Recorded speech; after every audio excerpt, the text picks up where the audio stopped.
Alright everyone, today's video is going to be on lore building, and you heard me right, I said lore building. So this is going to be how to build your lore in a better way, and this is going to help you with your world building in general. So a lot of people go at their lore creation from just kind of, making one cool thing after another, and they don't really consider the greater setting that it's in and the greater impact it has on the setting. And I'm a big fan of the brick by brick lore building and world building where you only make the things as you have to make them for the players. That's why I encourage everyone to set yourself up for success by leaving your world very open and making things very indefinite, I would say very shadowy. That way, as time goes on and you make more and more things, you can make them solidified. And then, of course, when you run your second group through your campaign, they'll have you'll know left from right a little more easier and a little more early. But that's why I'm a big fan of brick by brick and very shadowy worlds, because it allows you to do all these really good things to help yourself. Because a lot of us don't have all the time in the world to make this super complex historical treatise on our world. But here is how to do campaign-centric lore building. So the step one is to have your campaign skeleton done. That's your campaign tagline.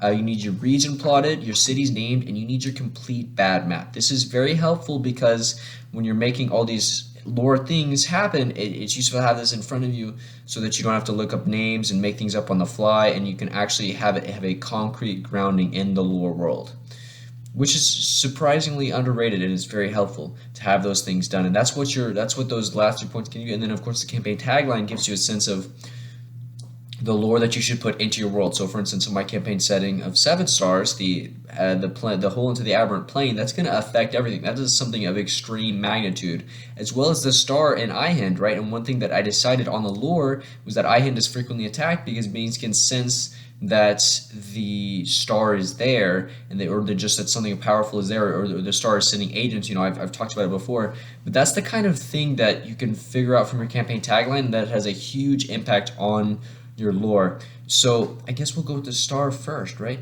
And another thing to consider when you make your lore is the uses of the lore. You want it to make the connections between the cities. You want it to use it for the plots. You want it to help you make the factions, the monsters, the dungeons. You want it to help you figure the organizations. And the biggest thing that you can do with your lore, one of the biggest things, is you can discover the sources of the gravity. And this is not going to make much sense when I just say that, but in Star Wars, there's an episode 3 when Obi-Wan discovers Kamino, or I think it was episode 2 actually, when Obi-Wan discovers Kamino, there was the gravitational pull of the planet was evident because of everything around it, but he didn't know the planet was there, so he deduced, because of the gravitational effect, there must be something here, and that's what we figured out, and that's what you should do with your lore.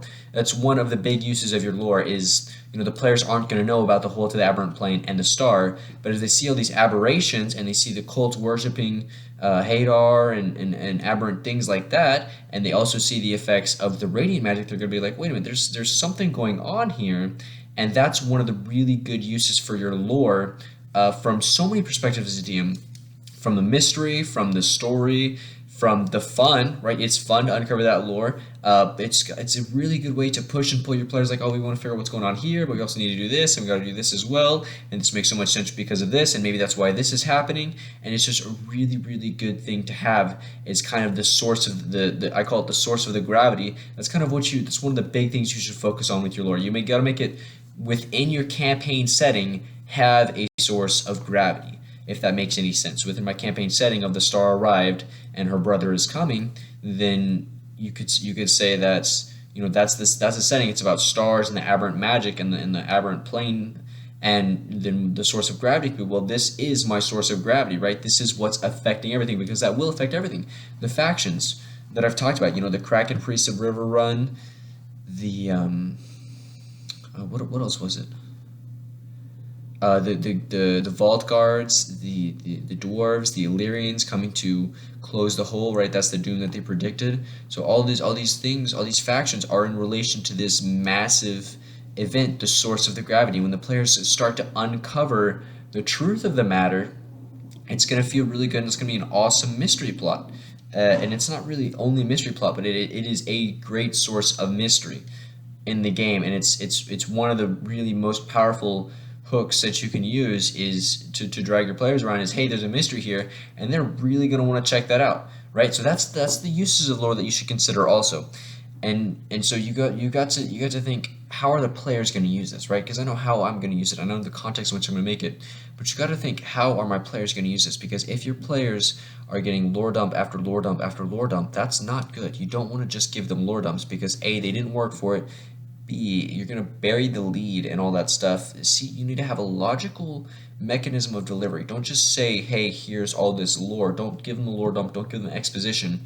You've got to make it natural. They've got to naturally find out, okay, so I've been attacked by these aberrations, and they got to put things together, and they got to investigate, and then they'll start to uncover clues, right? And, whenever they do encounter the Cult of the Falling Fire, they'll get more information from that. If they go to River Run and encounter these crack priests, they get more information from that. So as they go about the world, they'll start to discover things, and they'll start to think for themselves, and the gears will begin to turn, or they won't, and they won't get any advantage from the lore. And if they don't get an advantage, I guess that's on them. If they feel like losing, I guess you lose, right?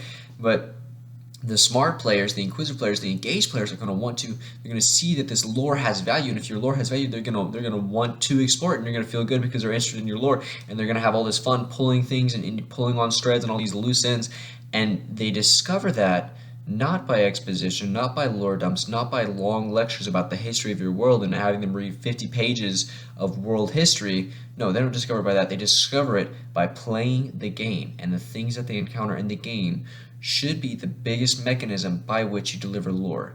If they want to go find a researcher, that counts. If they want to go find a book and go do history checks, that counts, right?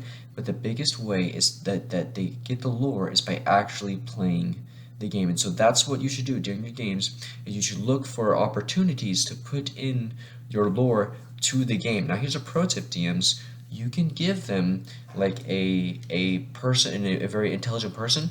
They can pay for information, and that's going to make them very engaged and think, okay, now I have a price to put on this, and I'm gonna look for the information that I want. And you should give them some good information. If they pay for it and they get bad information, well, they're never going to do that again, and you've just lost an entire mechanic by which you've been putting out your lore and giving them hints and hooks and that sort of thing. So here's what I want you guys to do. I want you to comment down below your favorite ways to introduce lore. I want you to go on my Discord and ask questions about the problems that you have lore building and implementing lore.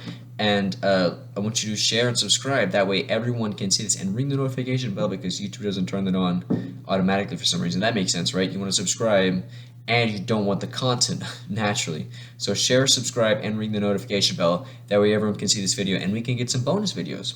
Goodbye, good luck, and have fun in your games.